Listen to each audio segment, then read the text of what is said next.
మేఘన కంప్లైంట్ ఇవ్వడం జరిగింది. దయచేసి ఒకసారి మీరు దీన్ని గమనించమని చెప్పేసి మాత్రమే కోరుతా ఉన్నాను.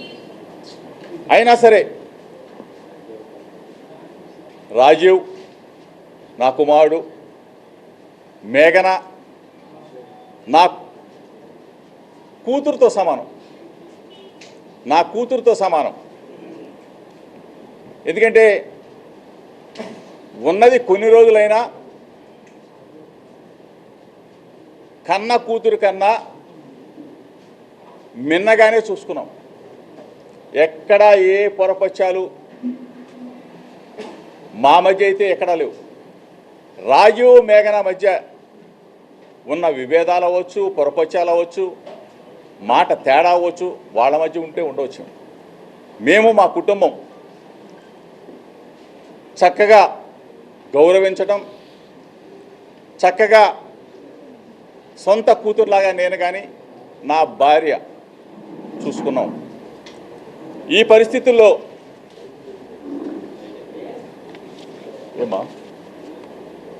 పరిస్థితుల్లో వాళ్ళ మధ్యన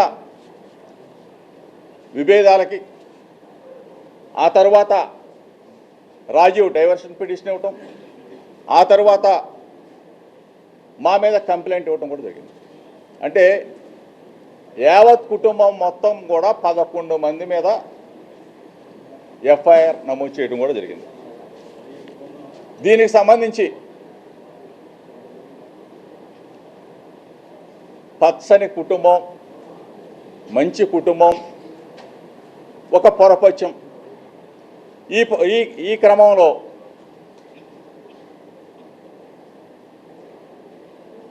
కొంతమంది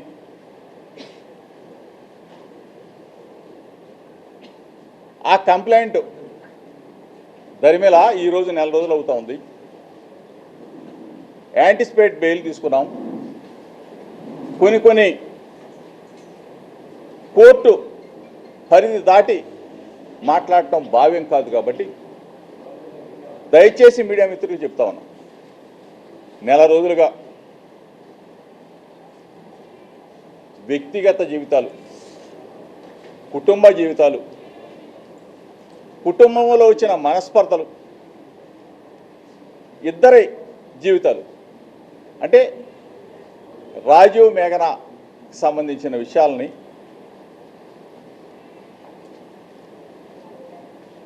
ఎంత అడ్డగోలుగా, మనసుని క్షోభ కలిగించే విధంగా, మానసికంగా చంపేసే విధంగా కొన్ని, అందరినీ అంటలా, దయచేసి కొన్ని మీడియా ఛానల్స్, కొన్ని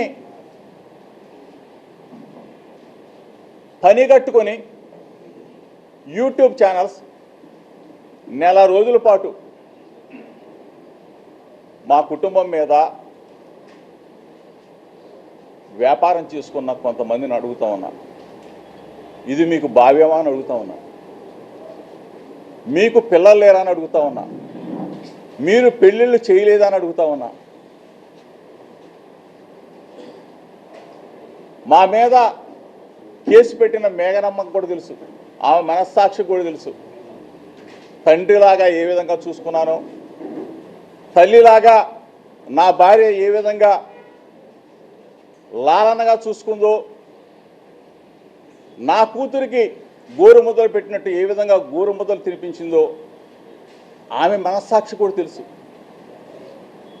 అయినా సరే ఎఫ్ఐఆర్కి సంబంధించిన మీరందరూ కూడా చూస్తుంటారు. అసలు ఆ ఎఫ్ఐఆర్కి సంబంధించిన కంటెంట్ను ఒకసారి మీరు కూడా చూస్తే,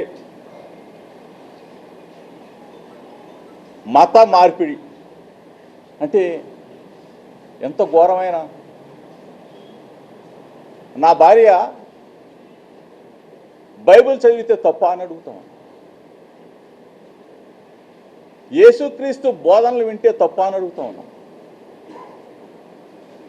మేము తిరుమల వెంకన్న దగ్గరికి వెళ్తాం, శ్రీశైలం మల్లన్న దగ్గరికి వెళ్తాం, అమ్మ కనకదుర్గమ్మ దగ్గరికి వెళ్తాం, కాశీ విశ్వనాథుని దగ్గరికి వెళ్తాం, యోగా హోమాలు చేస్తాం, అన్నిట్లో నా భార్య పాల్గొంటుంది.